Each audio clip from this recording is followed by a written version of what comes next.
Good evening to my dear students. I am Mrs. Parvati, PGT Physics, Holy Hearts Educational Academy, Raipur, Chhattisgarh. Today I came with the new topic to teach you. Yesterday we have studied about the Kirchhoff's rules. There are two rules. One is junction rule, another is voltage rule. That is loop rule we call it as. Voltage law or loop rule we can call it as. And we know how to use them also. We have done one example, one numerical also yesterday we have solved. Today we are going to study the application of Kirchhoff's rules. That is very important topic, Wheatstone's bridge. Wheatstone's bridge. Right? What is Wheatstone bridge? It is nothing but like quadrilateral you take, for quadrilateral has got 4 arms. 4 arms we connect 4 resistances and there are 2 diagonals. Through one diagonal we connect the galvanometer and through another diagonal we connect the battery. Of course key is there. Right? So what is Wheatstone bridge construction? There are 4 arms of the quadrilateral, 4 resistances are there and 2 diagonals are there. Along one diagonal there is one galvanometer, another diagonal we connect one battery. Okay, what is galvanometer? It is an instrument used to measure the direction of flow of current. Also, it is used to measure very sensitive currents. Very sensitive currents. And it has got some coil and this coil has got some resistance. Let that resistance be capital G is the galvanometer resistance. Total how many resistances are there? 5. What are they? PQRS, 4 ohms, and along that here there is one, along the diagonal there is galvanometer. Galvanometer coil also offered some resistance. Okay. So this is the structure of Wheatstone bridge. How does it work? Right? So for that I will show you the derivation and all. See.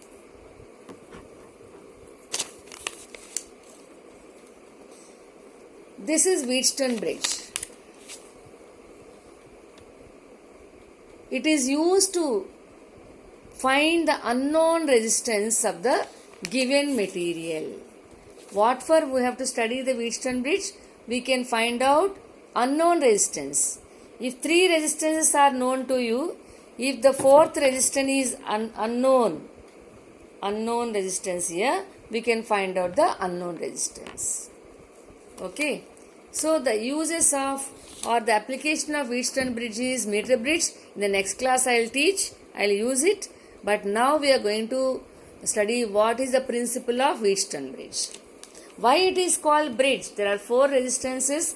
You have to adjust those resistances such that the values are such that if the galvanometer should not carry any current due to the battery.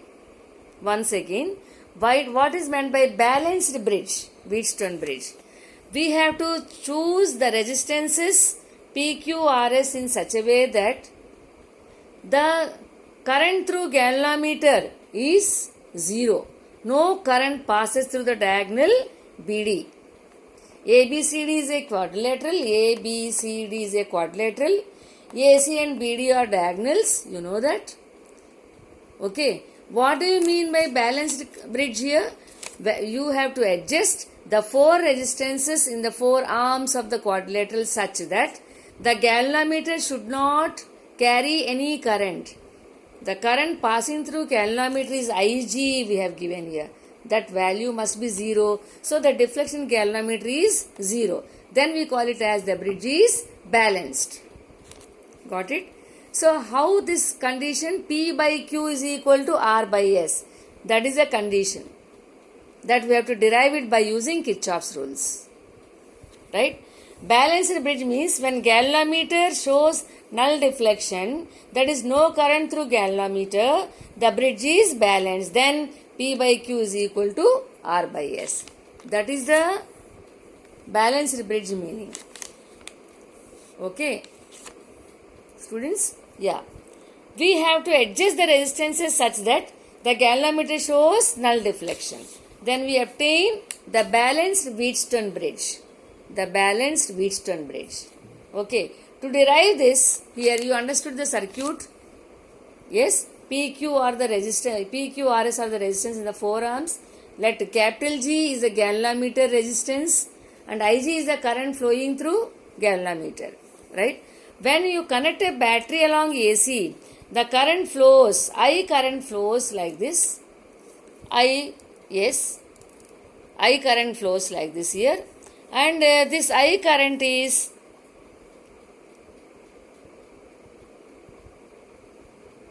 after reaching to the point A, I1, I2, it is distributing here, and this I1 current flows through B. After reaching to the point B, again what happens? This I1 current is again dividing as Ig and I3.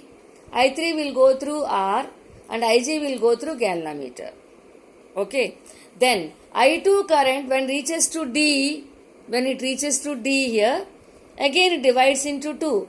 How? Here at the D here, the current reaching to the point D is I2 as well as Ig.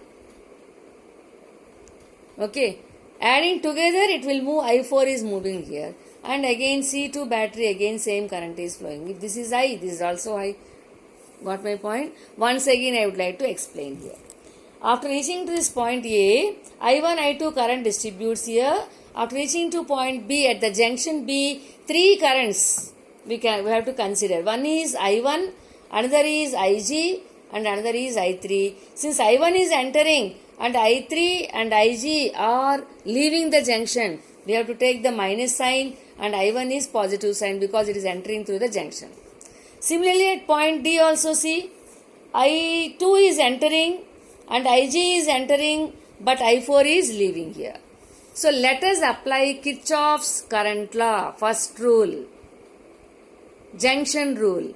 At the junction B and at the junction D, if you write the equations, you will get here, applying Kirchhoff's current law, junction B and D, we get I1 minus Ig, I1 towards the B, so plus I1. But it is leaving the junction Ig, so minus Ig, sign conventions yesterday we have studied. And also I3 is also leaving here. But you know what is Kirchhoff's current law? Sigma I at the junction is always 0. Sigma I is 0. So we write here sigma I is 0. That is at the junction B, sigma I is 0. How many currents are there? 3. So I1 minus I3 minus Ig is 0. That is Kirchhoff's rule, first law at junction B. Now Kirchhoff's rule at second junction, that is this junction, D junction. Let us write the equation. The current I2 is entering and current I4 is leaving, current Ig is entering. So I will write I2 plus Ig minus I4 is equal to 0. Yes? Here. Ig entering, minus I4 leaving, and plus I2 is 0 here. So we got equation number 1 and 2. 1 and 2 equations we got, 1 and 2 here. Okay. Let us apply, be careful while writing this. Let us apply Kirchhoff's voltage rule to the loop rule to the loop ABDA.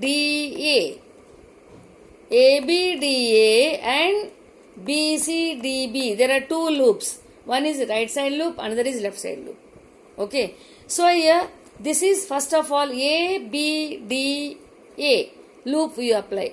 Then any cell is there? No. What is Kirchhoff's voltage law? Sigma V is equal to 0. That is sigma IR is equal to 0. Okay. So here every branch, let us move that. A to B, current is flowing A to B. Here P is the resistance. P is the resistance. I1 into P, right? Plus here Ig into G. G is a galvanometer resistance, I told you. Ig into G. But this is opposite direction, clockwise. We are taking clockwise like this here. Clockwise are positive, you know that.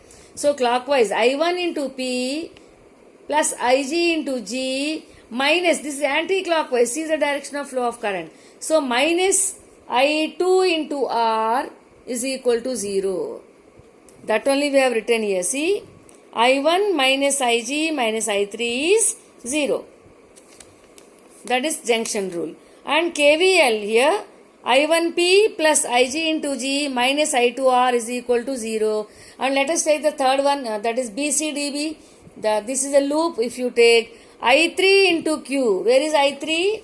I3 into Q minus, why I take minus here? Because it is in anti-clockwise direction. So I will write I4 into minus I4 into S, and minus Ig into G is 0. This is equation number 4.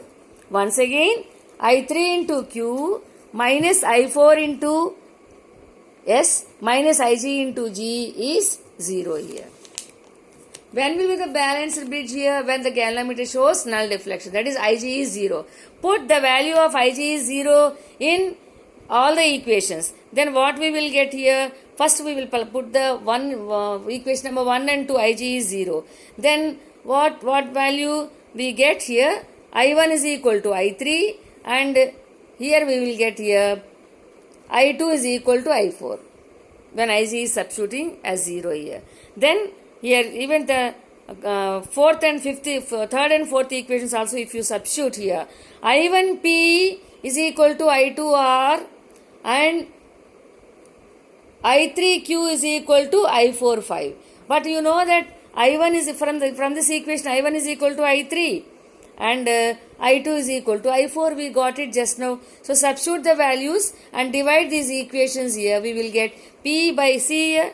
I1P is equal to I2 into R upon I3 into Q is equal to I4 into 3. You know that I1 and I3 are equal. Just now we proved here.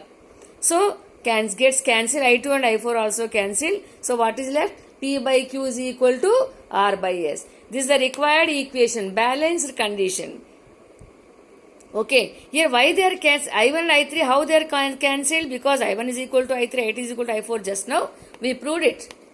It's clear, children? So in this way we have to calculate. Please solve the numericals based on this here.